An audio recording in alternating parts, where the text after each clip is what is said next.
Welcome back to the channel, guys. These guys might have just found the sweet spot for an electric skateboard.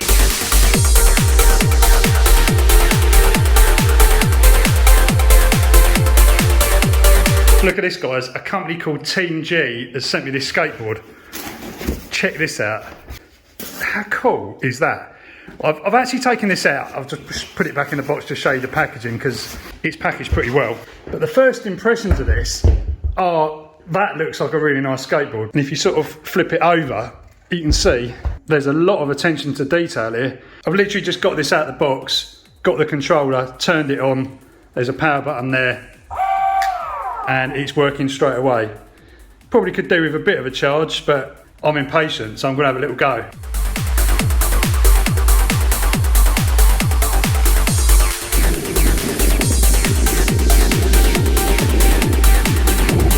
Now that feels really good. Welcome back to the channel, guys. These guys might have just found the sweet spot for an electric skateboard. The first thing you notice about this little thing is it's super light. You know, I love going on little missions with these electric skateboards, and that is not going to do your arm in like some of the other ones I've ridden. I'm well impressed. I'm going to give it a charge and then we'll have another little go. It's just such a nice size. See what the brakes are like. Yeah, it has got some brakes. I'm literally having too much fun on this thing. I don't want to go in. And because they're like little mini hub motors, there's like hardly any rolling resistance at all, like that you'd get with like the geared ones. So literally I've just got no power on at all. I'm just rolling. It's amazing that. But you have got those really good brakes,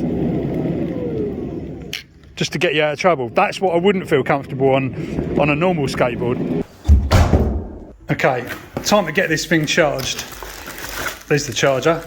Also a little booklet with some pictures of dogs on. I like dogs, so that's cool. So what they're saying for a charger then, so we've got a 1.7 amp charger.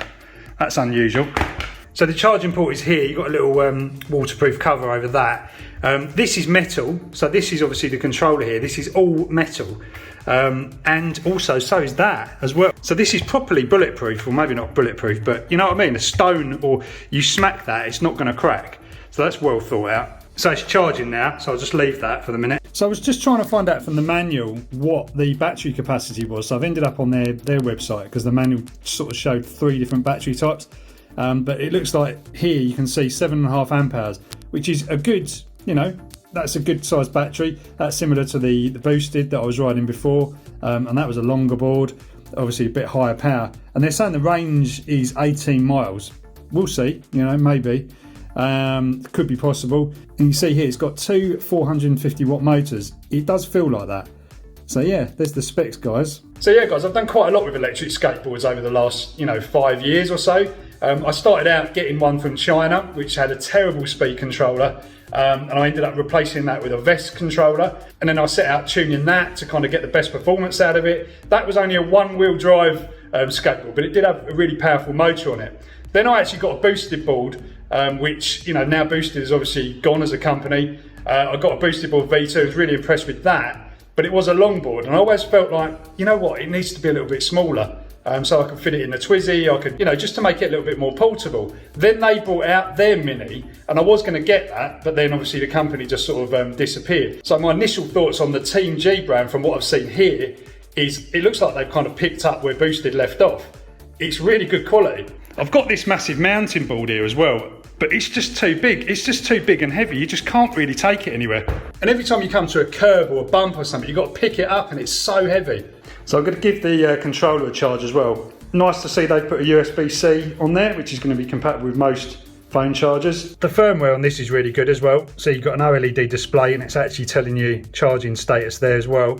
And when you actually fire this up, turn it on quickly, I'll show you. I don't know if it will do this whilst you actually, no it won't. Disconnect it from the charger. See, when you turn it on, it's got a Team G logo. These controllers have come such a long way. Right guys, I'm not entirely sure how charged this thing is at the moment, but I really want to give it the trip to the town test that I normally do. So it's about a 5-mile round trip. Let's see if we can make it.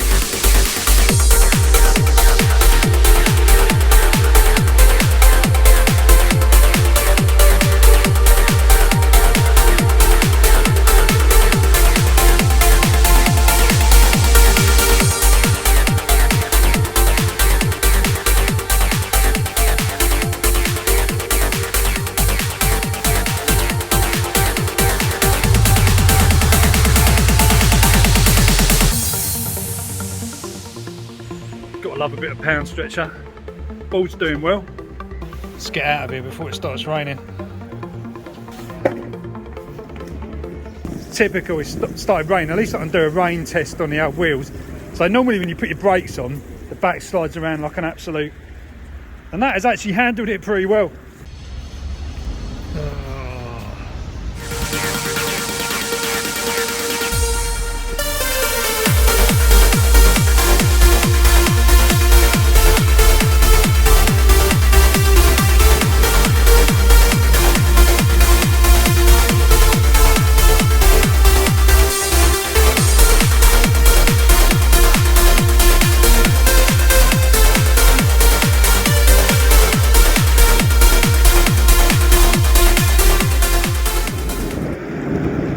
In the ride on a nice little hill climb.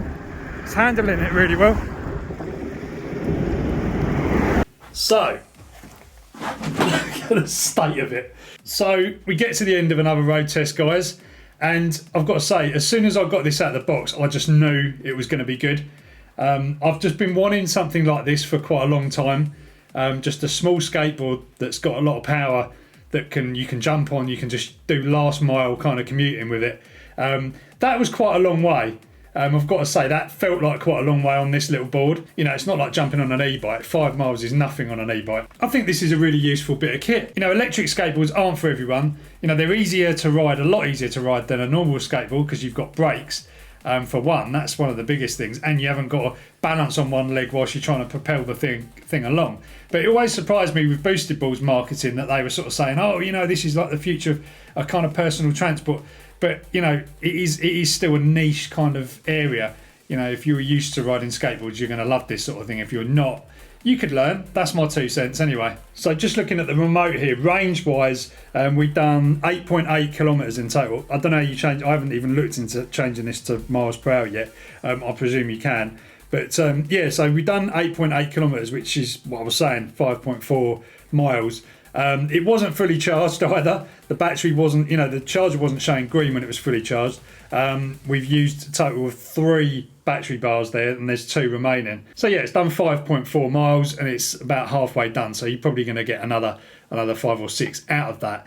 If it was fully charged, maybe you'd get slightly more. I was going uphill quite a lot, and I was actually, you know, giving it some beans in places that maybe weren't shown on that video. Anyway, it's good battery life. I'm quite a lump as well, so you've got to take that into consideration. You wouldn't want a bigger battery on there anyway, because it would just make it too heavy. So that's it for this one. If you want to check out Team G, look down in the description box. I'll put the links down there. I think you could do a lot worse than go and look at that brand, because that is really good quality skateboard. Anyway, guys, hope you've enjoyed this one. Catch you in the next one.